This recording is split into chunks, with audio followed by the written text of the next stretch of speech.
Okay, now we go to chapter 4, Megya Vaga. 4.1, Megya Sutta. Thus have I heard. At one time the Lord was staying at Chalika on Chalika hill.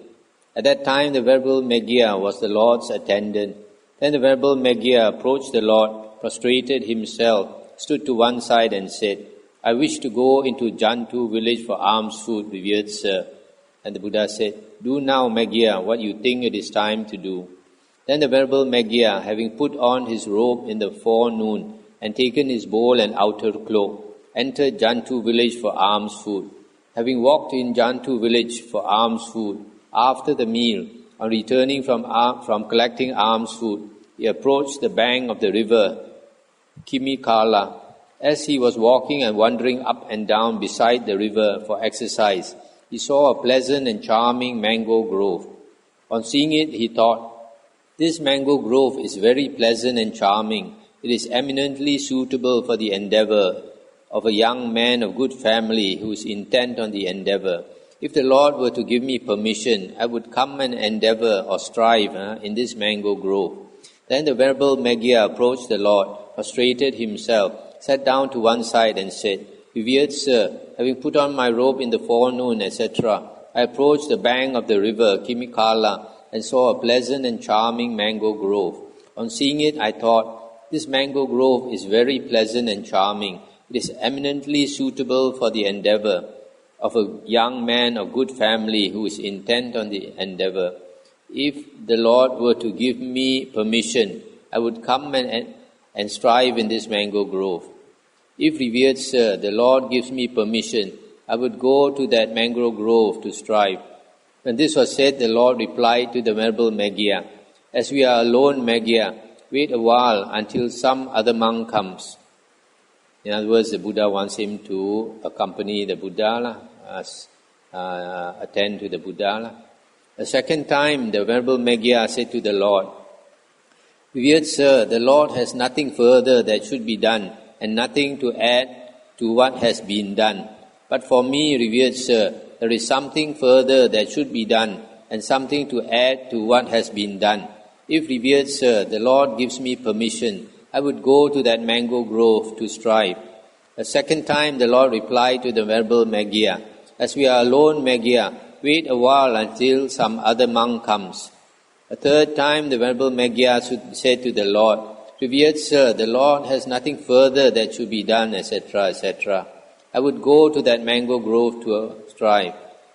And the Buddha said, As you are talking of striving, Megya, what can I say? Do now, Megya, what you think it is time to do.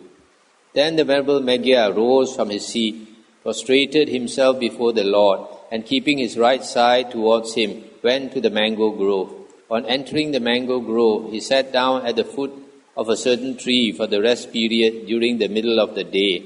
Now while the Venerable Megya was staying in that mango grove, there kept occurring to him 3 bad, unwholesome kinds of thoughts, sensual thoughts, malevolent thoughts, and cruel thoughts. The Venerable Megya then reflected, It is indeed strange, it is indeed remarkable. Although I have gone forth out of faith from home to the homeless state, yet I am overwhelmed by these 3 bad, unwholesome kinds of thoughts, sensual thoughts, malevolent thoughts, and cruel thoughts. Then the Venerable Megya, on emerging from seclusion in the late afternoon, approached the Lord, prostrated himself, sat down to one side and said, Revered sir, while I was staying in that mango grove, there kept occurring to me 3 bad, unwholesome kinds of thoughts, and I thought, It is indeed strange. I am overwhelmed by these 3 bad, unwholesome kinds of thoughts, sensual thoughts, malevolent thoughts, and cruel thoughts.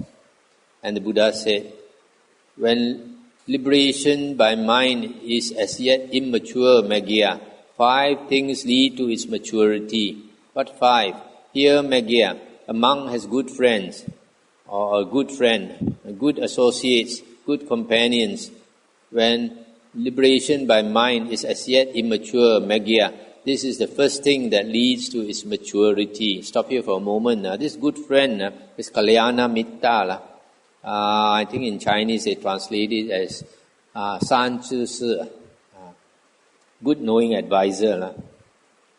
In other words, a good spiritual friend, a good spiritual teacher. Furthermore, Megya, a monk is virtuous. He lives restrained by the restraint of the Patimokkha, the precepts of a monk. Endowed with conduct and resort, seeing danger in the smallest faults, he trains in the training rules he has accepted. When liberation by mind is as yet immature, Megya, this is the second thing that leads to its maturity. Furthermore, Megya, a monk obtains at will, with no trouble or difficulty, talk that is effacing, a help in opening up the mind, and which conduces to complete turning away dispassion, cessation, peace, direct knowledge, enlightenment and nibbana.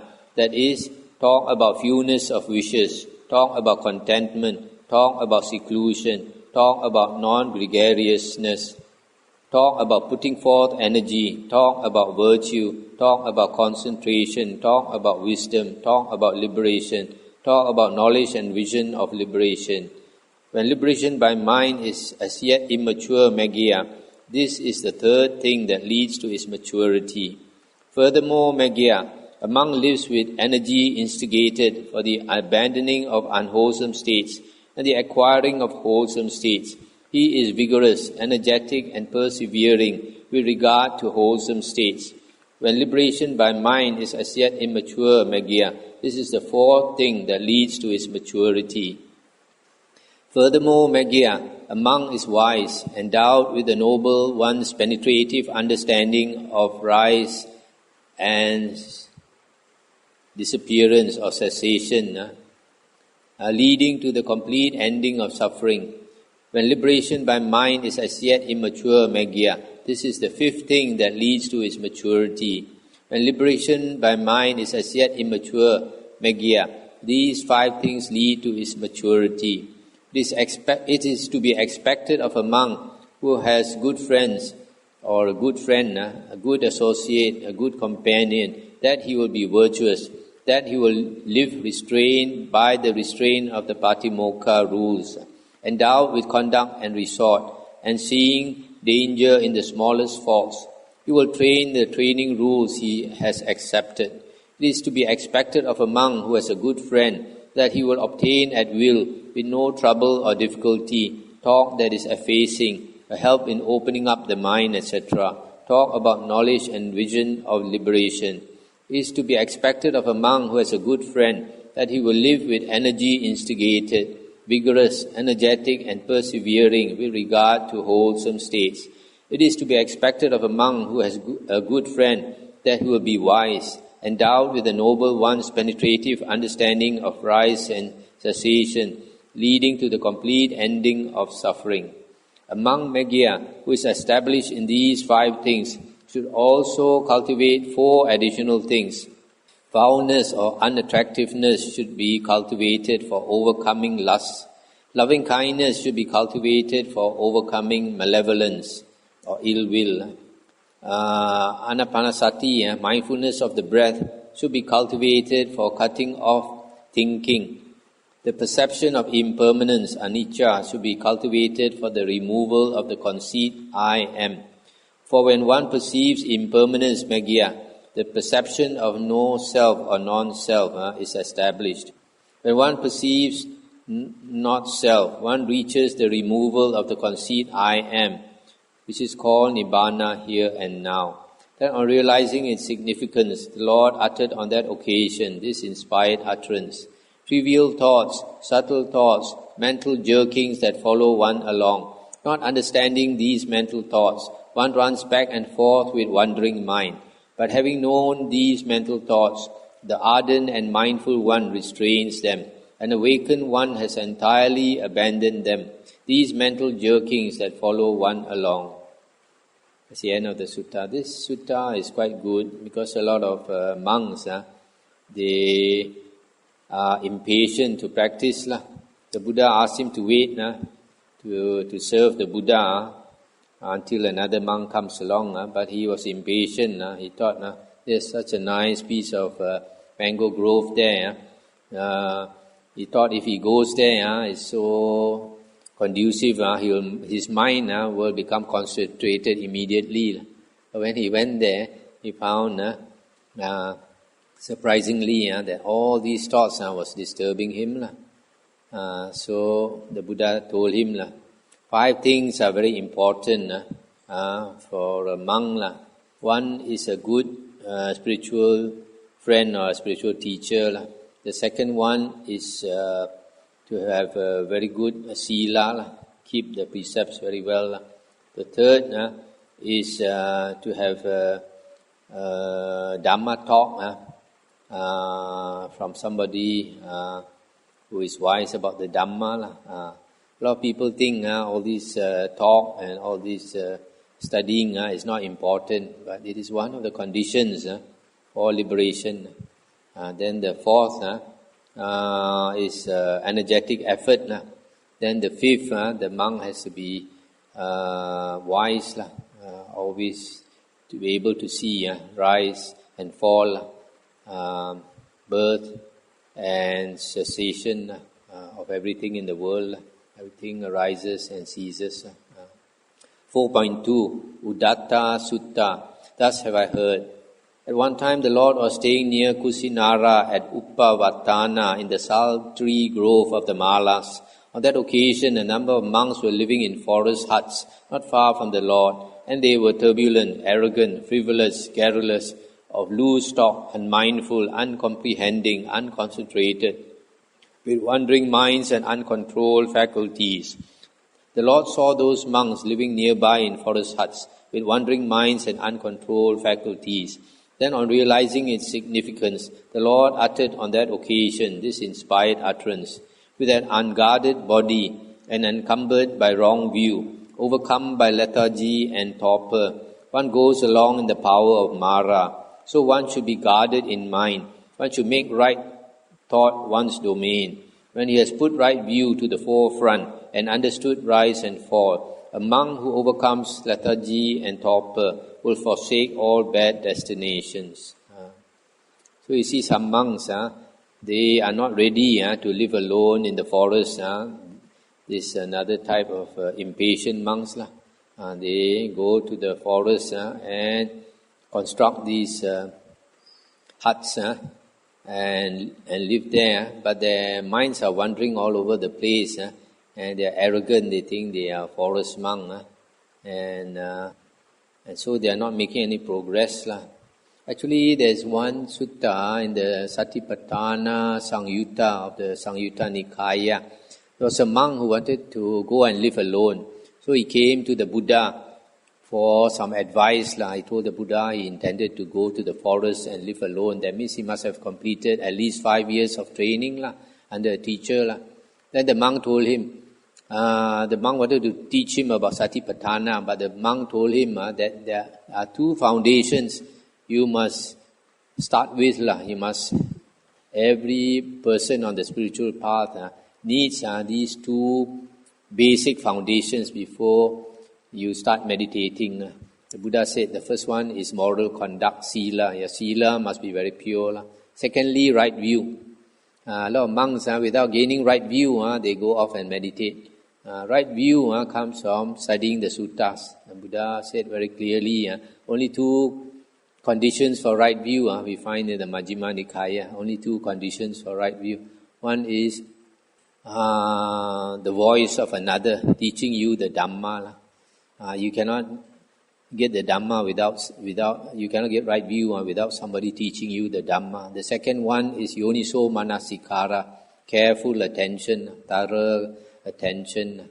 Only these 2 conditions, and it has nothing to do with meditation. You look carefully, these 2 conditions has nothing to do with meditation. It is basically listening to the Dhamma with proper attention. And that's why the Buddha's disciples are all called Savakas, Senwen, hearers, listeners. Only when you listen to the Buddha's words and you get right view, you are considered a Buddha's disciple. Otherwise, one day you say you are Buddhist, another day you change your religion, as has happened to many of our so-called Buddhists.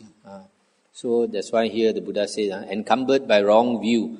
They don't have right view, how can they go to the forest and try to meditate? 4.3 Gopala Sutta. Gopala is a cowherd. Thus have I heard. At one time the Lord was journeying among the people of Kosala together with a large sangha of monks. Then the Lord stepped off the road and going up to the foot of a tree, he sat down on a seat prepared for him. A certain cowherd approached the Lord, prostrated himself and sat down to one side. The Lord then instructed, roused, inspired and gladdened that cowherd with a talk on Dhamma. And that cowherd, being instructed, roused, inspired and gladdened by the Lord's talk on Dhamma, said to the Lord, "Please consent, revered sir, to my providing a meal tomorrow for the Lord together with the sangha of monks." The Lord consented by remaining silent.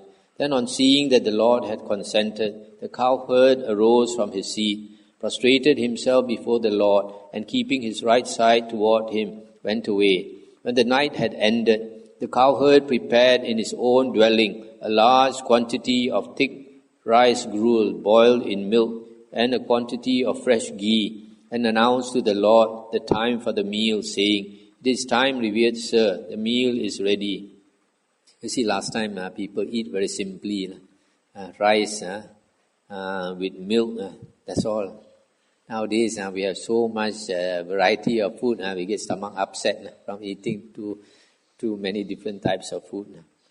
Then the Lord, putting on his robe in the forenoon and taking his bowl and outer robe, together with the sangha of monks, went to the dwelling of that cowherd. On arriving, he sat down on the seat prepared for him. Then the cowherd, with his own hand, served and satisfied the sangha of monks, headed by the Buddha, with the thick rice gruel and fresh ghee. Then when the Lord had eaten and removed his hand from the bowl, the cowherd chose a low seat and sat down to one side. The Lord then instructed, roused, inspired and gladdened that cowherd with a talk on Dhamma, and then arose from his seat and departed. Now, not long after the Lord had departed, a certain man murdered that cowherd along the village boundary. Then a number of monks approached the Lord, prostrated themselves, sat down to one side and said, "Revered sir, that cowherd who today with his own hand served and satisfied the sangha of monks, headed by the Buddha, with thick rice gruel and fresh ghee, has been murdered. It is said by a certain man along the village boundary." Then on realizing its significance, the Lord uttered on that occasion this inspired utterance: "Whatever an enemy might do to an enemy, or a hater to those he hates, a wrongly directed mind can do even greater harm than that." So the person, the killer, has a wrongly directed mind. 4.4 Junha Sutta, about the moonlit night. Thus have I heard. At one time the Lord was staying near Rajagaha in the bamboo wood at the squirrel's feeding place. On that occasion the Venerable Sariputta and the Venerable Mahamoggallana were staying in the pigeon's glen. It happened that the Venerable Sariputta on a moonlit night was seated in the open air with his head newly shaved and had attained a certain stage of concentration. At that moment, two yakas who were companions were going from north to south on some business or other, when they saw the Venerable Sariputta on the moonlit night seated in the open air with his head newly shaved. On seeing him, one yaka said to the other, "The idea has occurred to me, friend, to give this recluse a blow on the head." When he said this, the other yaka said, "Take care, friend, do not strike the recluse. He is a mighty recluse, friend, of great supernormal potency and power." A second time and third time, the first yaka said to the other, "The idea has occurred to me, friend, to give this recluse a blow on the head." A second time and third time, the other yaka said to him, "Take care, friend, do not strike the recluse. He is a mighty recluse, friend, of great supernormal potency and power." Then the first yaka, not heeding the warning of the other yaka, gave the Venerable Sariputta a blow on the head. And so great was the blow that it might have felled an elephant 7 or 7.5 cubits height, or split a great mountain peak. Thereupon that yaka, crying out, I am burning, instantly fell into the great hell. The Venerable Mahamoggallana, with divine vision, purified and surpassing that of humans, saw that yaka giving the Venerable Sariputta a blow on the head. On seeing this, he approached the Venerable Sariputta and said, "Are you well, friend? Are you bearing up? Have you any pain?" And he said, "I am well, friend Moggallana. I am bearing up, friend Moggallana, although I do have a slight headache." And Venerable Mahamoggallana said, "It is wonderful, friend Sariputta. It is marvelous, friend Sariputta. How great is the supernormal potency and power of the Venerable Sariputta. Just now, friend Sariputta, a certain yakka gave you a blow on the head, and so great was the blow it might have felled an elephant 7 or 7.5 cubits high, or split a great mountain peak. And yet the Venerable Sariputta just says, 'I am well, friend Moggallana. I am bearing up, friend Moggallana, although I do have a slight headache.'" This cubit is a 4 arms length, about a foot or more. And Venerable Sariputta said, "It is wonderful, friend Moggallana. It is marvelous, friend Moggallana. How great is the supernormal potency and power of the Venerable Mahamoggallana, in that he can actually see a yakka. Now, we could not even see a mud sprite. The Lord, with divine hearing, purified and surpassing that of humans, heard this conversation of these two great perfected ones.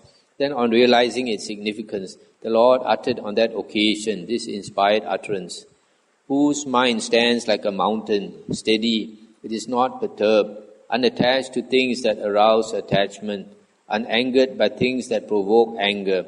When his mind is cultivated thus, how can suffering come to him?" So you see from this sutta, don't simply go and meditate alone in any mountain or lonely place. You might get a blow on the head. 4.5, the Bull, Elephant, Naga Sutta. This word Naga can mean this snake, spirit, can mean big bull, elephant. Thus have I heard. At one can also mean a hero, kind of. Thus have I heard. At one time the Lord was staying near Kosambi at the Gosita monastery. At that time the Lord was living hemmed in by monks and nuns, by male and female lay followers, by kings and royal ministers, by sectarian teachers and their disciples. And he lived in discomfort and not at ease. Then the Lord thought, "At present I am living hemmed in by monks and nuns, etc., and I live in discomfort and not at ease. Suppose I were to live alone, secluded from the crowd." Then the Lord, having put on his robe in the forenoon and taken his bowl and outer cloak, entered Kosambi for alms food. Having walked for alms food in Kosambi and returned after the meal, he set his lodgings in order by himself, took his bowl and cloak, and without informing his attendant or taking leave of the Sangha of monks, he set off alone without a companion for Parileyaka.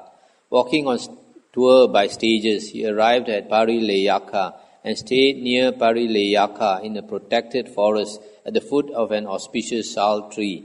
Now a certain bull elephant was living hemmed in by elephants and she-elephants, by elephant calves and sucklings. He ate grass with the tips pulled off, and they ate the branches he had broken down. He drank muddied water, and on going down and coming out of the water, he was jostled by she-elephants, and he lived in discomfort and not at ease.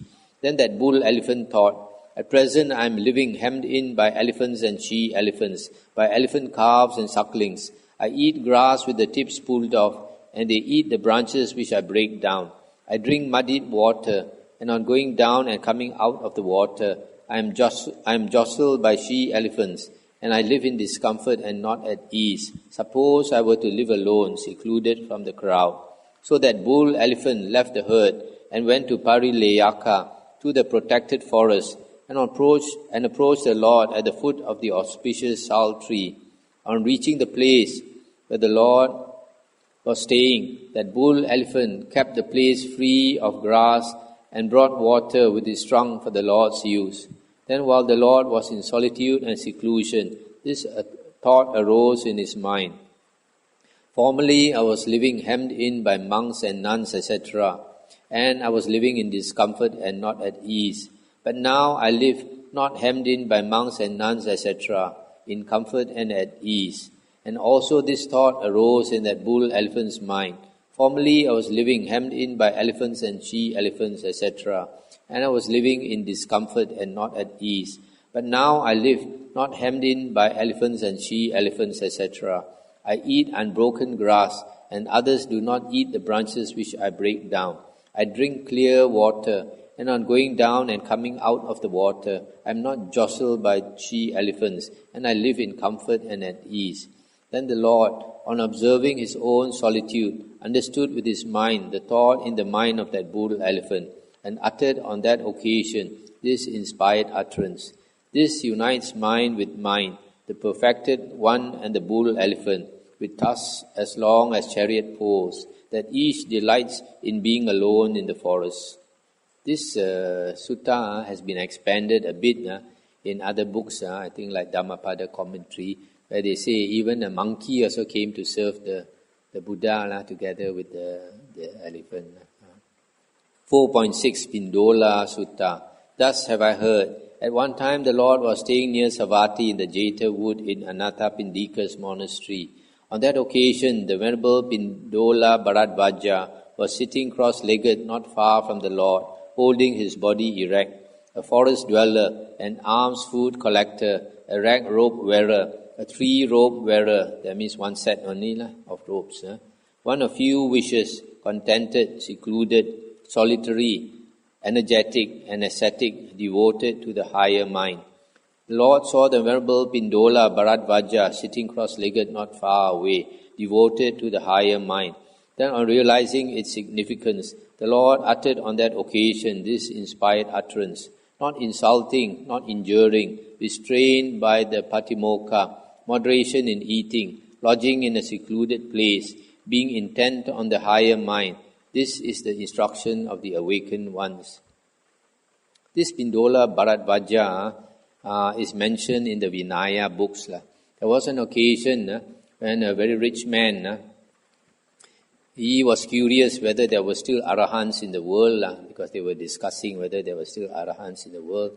So being a rich man, he decided to see whether there's any arahants in the world. So what he did was he asked his workers to get a long bamboo pole, and he hung up the bamboo pole. But at the top of the bamboo pole, he hung a sandalwood bowl, alms bowl made completely of sandalwood, very fragrant and expensive sandalwood. So he asked everybody to pass the news around that if any monk with psychic power can fly up and take the bowl, it will belong to him. So a lot of monks passed by, none of them had psychic power to do this. But Pindola Bharadvaja, when he came, he saw that bowl and he heard what people said. He flew up, took the bowl, and then he circled the town 3 times with that bowl for everybody to see. And he came down. So he's the one with this great psychic power. But after that, the Buddha, in a way, rebuked him and forbade the monks from showing off their psychic power. 4.7 Sariputta Sutta. Thus have I heard. At one time, the Lord was staying near Savatthi in the Jeta wood at Anathapindika's monastery. On that occasion, the Venerable Sariputta was sitting cross-legged not far from the Lord, holding his body erect, being one of few wishes, contented, secluded, solitary, energetic, devoted to the higher mind. The Lord saw the Venerable Sariputta sitting cross-legged not far away, devoted to the higher mind. Then on realizing its significance, the Lord uttered on that occasion this inspired utterance, diligent, devoted to the higher mind, a sage trained in wisdom's ways. There are no sorrows for the stable one who is calm and ever mindful. 4.8 Sundari Sutta. Thus have I heard. At one time the Lord was staying near Savatthi in the Jeta wood at Anathapindika's monastery. At that time the Lord was respected, revered, honoured, venerated and given homage, and was one who obtained the requisites of robes, alms, food, lodgings and medicines. and the Sangha of monks was also respected, etc. But the wanderers of other sects were not respected, revered, honored, venerated, and given homage, and they did not obtain the requisites of robes, arms, food, lodgings, and medicines. Then those wanderers of other sects, unable to tolerate the respect shown towards the Lord and the Sangha of monks, approached Sundari, the woman wanderer, and said, "Sister, will you do something useful for your kinsmen?" And she asked, "What can I do, masters? What am I able to do? I would sacrifice even my life for the sake of my kinsmen." And they said, "Then, sister, go often to the Jeta wood." "Very well, masters," Sundari, the woman wanderer, replied. And she went often to the Jeta wood. Then, when those wanderers knew that Sundari, the woman wanderer, had been seen by many people going often to the Jeta wood, they murdered her and buried her there in a hole dug in a ditch of the Jeta wood. Then they went to King Pasenadi of Kosala and said, "Great king, Sundari, the woman wanderer, cannot be found." And he asked, "Where do you suspect she is?" And they said, "In the Jeta wood, great king." And the king said, "Then search the Jeta wood." On searching the Jeta wood, those wanderers dug up the body from the hole in the ditch where it had been buried, and putting it on a litter, had it taken to Savatthi. Going from street to street and from crossroad to crossroad, they aroused people's indignation by saying, "See, masters, the work of the followers of the Sakyan son. These recluses, the followers of the Sakyan son, are shameless, immoral, of bad conduct, liars, not livers of the holy life. They claim that they live by Dhamma, that they lead a balanced life, that they lead the holy life, that they are speakers of truth, that they are virtuous, of good conduct. But they have no status as recluses. They have no status as Brahmanas. Their recluse status is destroyed. Their Brahmana status is destroyed.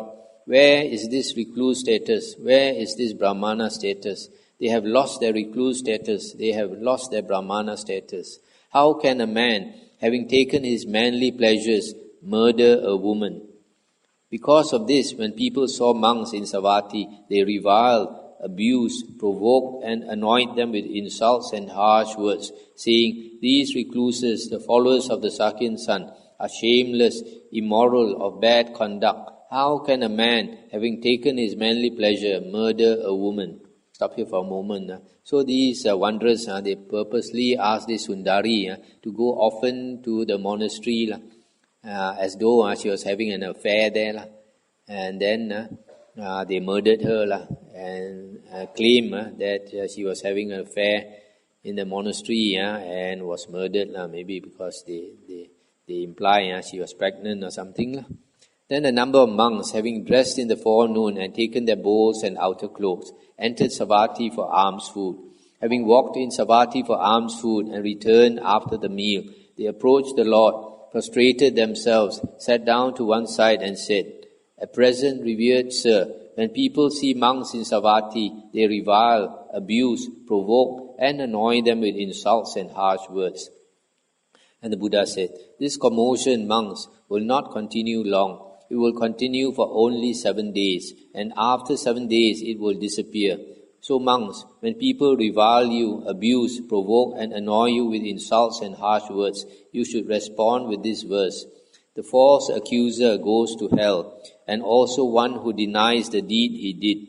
Both these become equal hereafter, persons of base actions in the world beyond."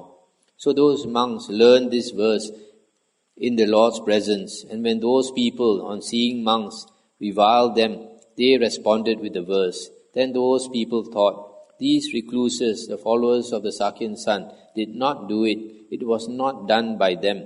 These recluses, the followers of the Sakyan son, are asserting their innocence."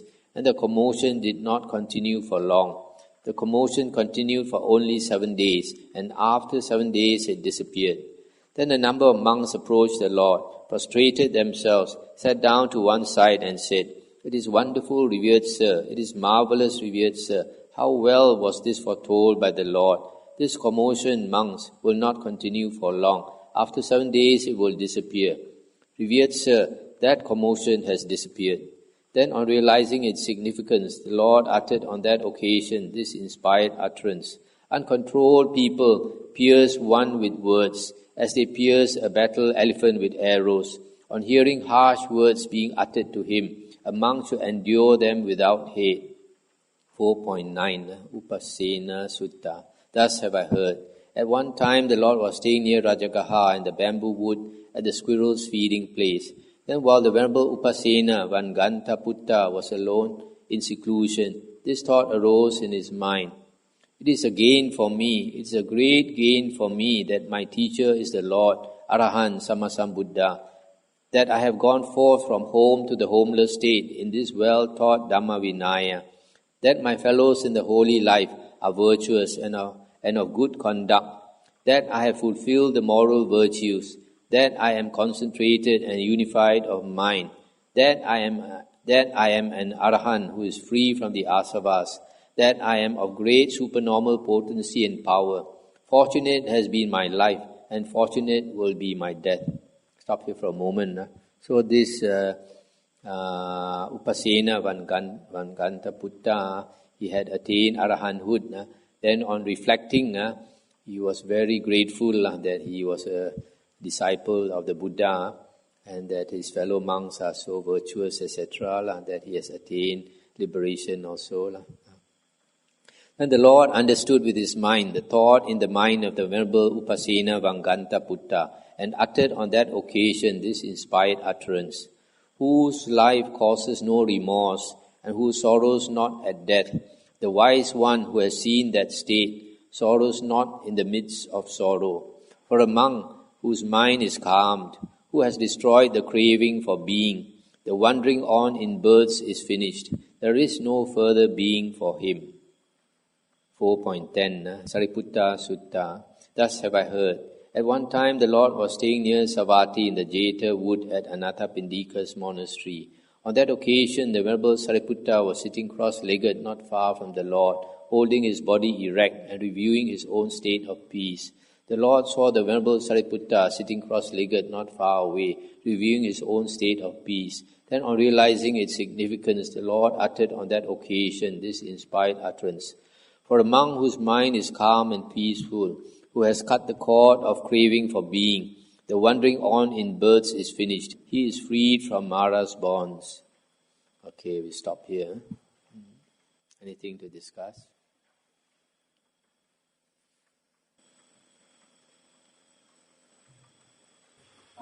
Concerning Sutta 4.1 and India Sutta.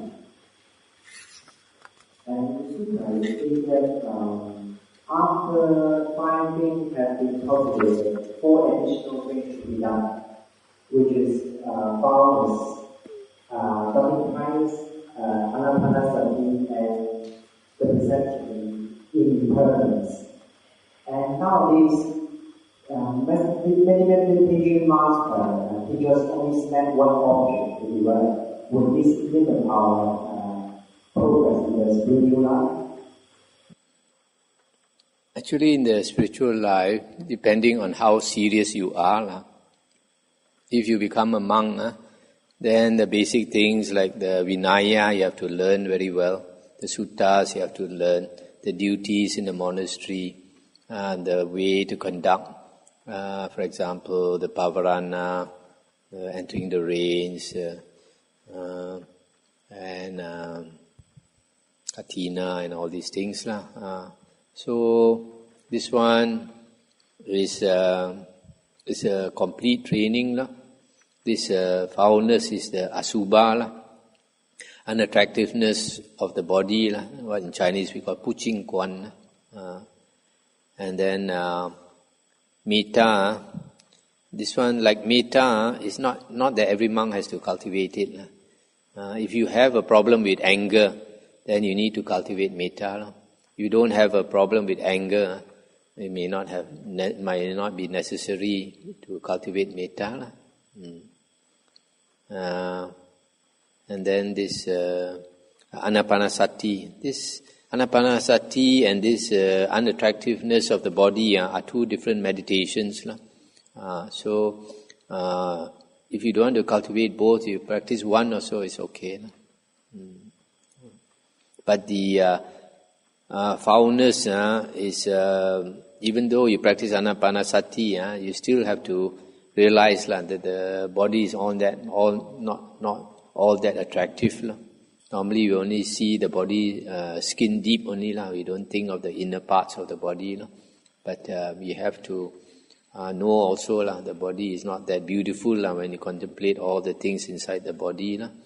And this impermanence, that is very important. Everybody has to, if you want to attain liberation, you got to see impermanence. Only when you see impermanence, then you see dukkha and anatta, no self.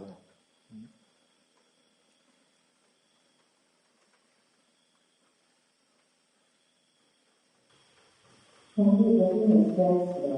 Several times, that for me, let the rules of the mind first, rather than giving up, rather than doing out and practice on their own at the start. So the problem is that these days, many of us, especially the men who start off with practicing the Dhamma Center, and become serious practitioner, and they tend to practice alone. For example, when you go to different Dhamma centers and practice, they learn on their own, rather than staying put to one monastery and learn the whole works under a month. So the mindset seems to be very much own practice rather than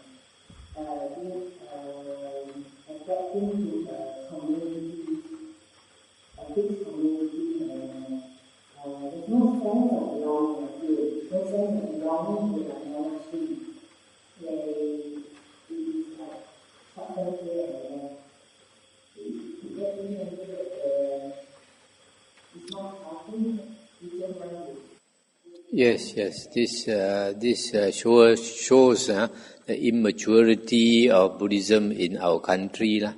In a Buddhist country like Thailand or Myanmar and Sri Lanka, they have a long tradition. So when a monk goes forth, he belongs to a certain tradition, and they are very proud of that tradition. And they stay within that tradition, they don't wander out of that tradition. And also they have great respect for the teacher. You can see, like in the forest monasteries of Thailand, when the monks come back from alms round, like Ajahn Chah monasteries, they wash the feet of the teacher. And if the teacher is old, they even bathe for the teacher, massage the teacher, as our Ajahn Hui Kwang has described in his talk. He has to massage his teacher until very late in the night, 2 a.m. or something. So all this is discipline, but because Buddhism is not mature enough in our country, so you find a lot of monks, they want to go their own way. They don't want to be disciplined by a teacher. When the teacher gets a bit too strict, then they run away. So they want to be independent. So when they form this habit, then they do the karma, they get the vipaka. When they are senior themselves, they find also nobody wants to follow them. But this, unfortunately, that's because our country is new, so this is something we have to go through.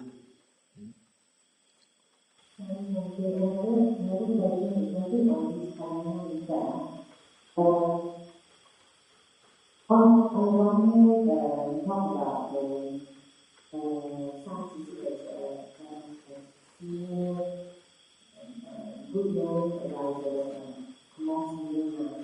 On the other hand, talk about companionship among men. Like the Buddhas, when we have people like the Buddha, they'll go forth in like I say, what some of them can see that like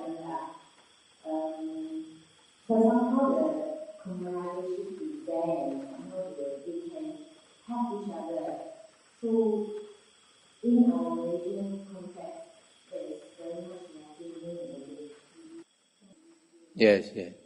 Because most of our monasteries, we have very few monks. When you have many monks, then it's different.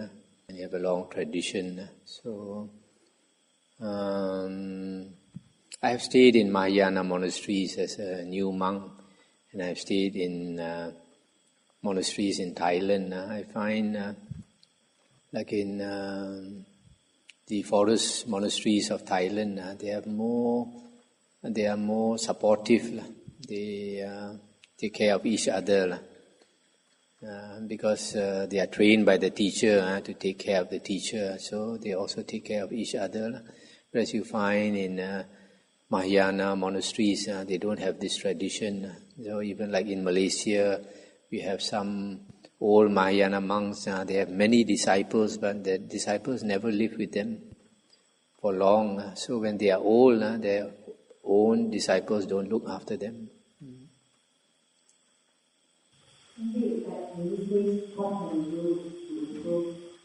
You can't do anything. This is just takes time, and no two monasteries are the same. So you just have to let things go the natural way. But as we move as young monks, how can we get inspiration that the old Islam and simple values to continue moving themselves? This one, all this depends on the individual. You cannot expect a monk to be like this and to be like that. That's why if you look at the history of Buddhism, you find a lot of monks, they don't want to take disciples. Taking disciples is actually a burden. So even that day I mentioned about Mechi, the same applies with monks.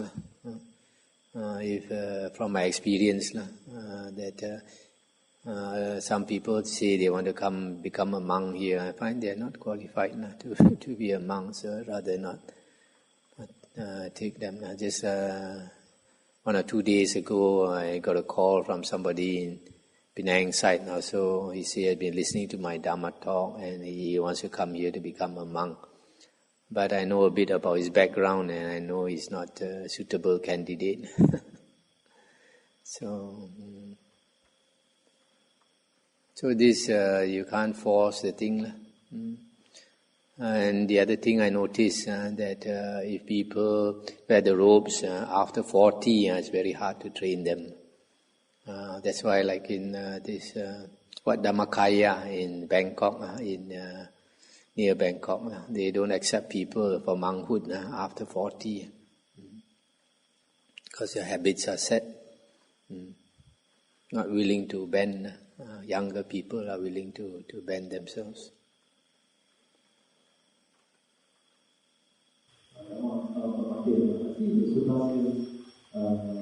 Very often the Buddha will consent on silence to open the mouth and food. Why is that? Is that considered disrespectful to say yes? No. It must be the tradition. And also,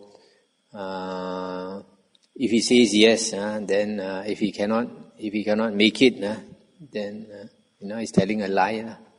Just like 1 or 2 days ago, we read the sutta about this, what's her name, Supavasa, the one who was pregnant for so long, and then invited the Buddha for a meal. Then the Buddha asked Moggallana to cancel another appointment, you see. So if he had said yes, then to cancel it again, it would be very, it's like telling a lie. So if he doesn't object, it means he agrees to it. If he can't make it, then he'll say he can't make it.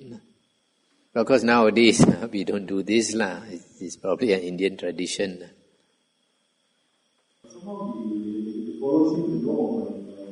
Yeah, that's the Buddha's way of not accepting. They know.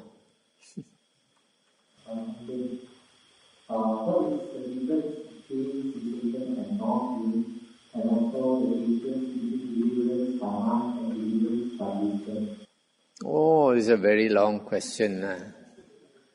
It takes another Dhamma talk too. This liberation by mind and liberation by wisdom is explained in my book. I think Samatha and Vipassana. So you read that book. It shows you have not been reading my book. It's been there for so many years already. And then this cessation and cessation of being. This cessation can be cessation of greed, hatred and delusion. It can also be, which means a cessation of being. Or it can be cessation of perception and feeling.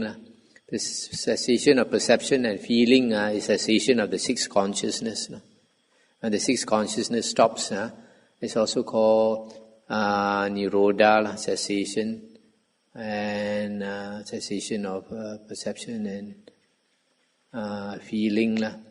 And in that state, where the sixth consciousness stops, there was some description of it. We read, I think yesterday, where there is no sun, no moon, and yet it's not dark. And there's no large and small, no objects. I mentioned in that state, for the normal sixth consciousness, you must have an object. The object is either sights or sounds or smells or tastes and thoughts.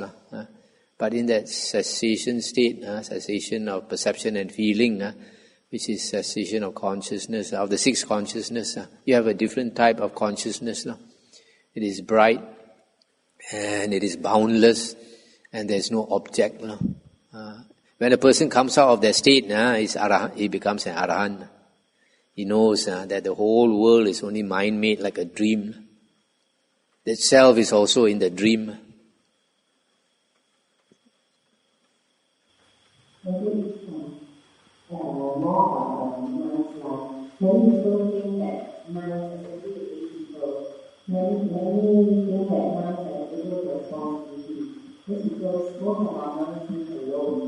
So in this stage, you see the mind to live their own disease, and some parts you have mind in charge. I think you have six more than 500 people in the community.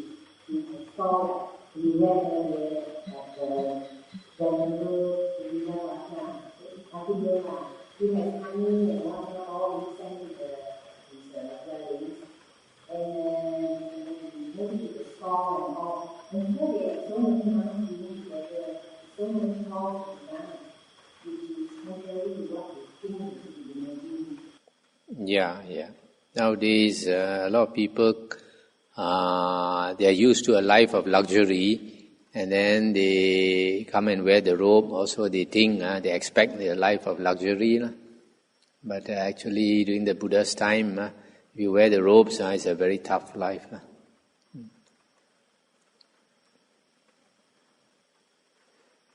Okay, shall we end here?